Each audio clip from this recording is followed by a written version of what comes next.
총선이 끝나고 첫 최고위 회의인 것 같습니다. 정치의 본령은 뭐라 해도 역시 민생 문제라고 생각됩니다. 악화일로인 민생 경제에 여야가 힘을 모아야 되겠습니다. 민생 경제를 둘러싼 환경이 갈수록 악화일로입니다. 고물가, 고금리, 고환율, 이 삼중고로 국민의 고통이 극심한 상태에서 지금 이스라엘, 이란 갈등 고조라는 새 복병까지 지금 등장했습니다. 정쟁이 아닌 민생에 집중해야 합니다. 대통령과 정부, 여당 역시 오로지 민생에만 국정 동력을 집중해야 할 것입니다. 4월 10일 이전의 국정과 그 이후의 국정은 완전히 달라져야 할 것입니다. 의료 공백 사태를 더 이상 이대로 방치해서는 안 됩니다. 정부는 특정 숫자에 대한 집착을 버리고 대화에 나서야 합니다. 의료계 역시 즉각 현장에 복귀해야 합니다. 저희가 선거 때 말씀드렸던 것처럼 국회에 여야, 정부, 또 의료계, 시민사회가 함께 참여하는 보건의료계 공론화 특위를 구성할 것을 제안드립니다. 내각과 대통령실의 인적 쇄신과 관련한 많은 보도들이 있습니다. 잘해 주셨으면 좋겠습니다. 정부는 이번 인사 개편을 그동안의 국정 실패를 반성하고 국정기조 전반을 전환하는 계기로 삼아야 합니다.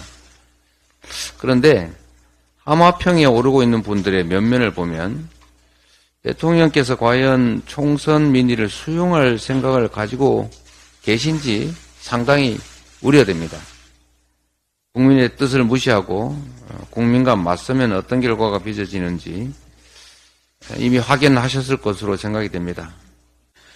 최근 10년간 4월 첫째 주 화요일에 발표했던 전년도 국가재정 집행결산서가 선거 다음 날인 둘째 주 목요일 지난 4월 11일에 발표됐습니다. 총선을 앞두고 역대급 세수 부족 등 참혹한 경제 성적표로 자칫 정권 심판론 분위기가 고조될까 두려워 의도적으로 연기했다는 평가가 지배적입니다. 국가결산보고서는 매년 4월 10일 이전에 발표하도록 했던 국가재정법을 사실상 어긴 겁니다. 정부 계획대로 70조 이상 지출을 줄였다면 재정 건전성은 당연히 확보가 돼야 하는데 거꾸로 실질적인 나라 살림 상태를 보여주는 관리재정 수지는 90조 원 가까운 적자를 보였습니다. 국민에게 허리띠를 졸라매라 강요하면서 도리어 재정 건전성 확보도 실패한 것입니다. 얼마 남지 않은 21대 국회에서 고 최상병 특검법을 통과시키겠습니다.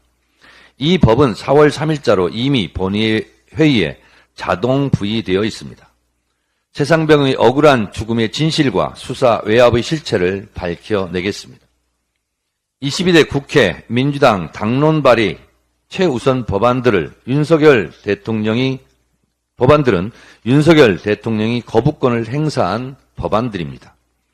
김건희 특검법, 50억 클럽 특검법, 이태원 참사 특별법, 노란봉투법, 방송 3법, 간호법, 양곡관리법은 22대 개원과 동시에 민주당과 야권이 연대 재발의하고 신속하게 통과시켜야 합니다. 처갓당 양평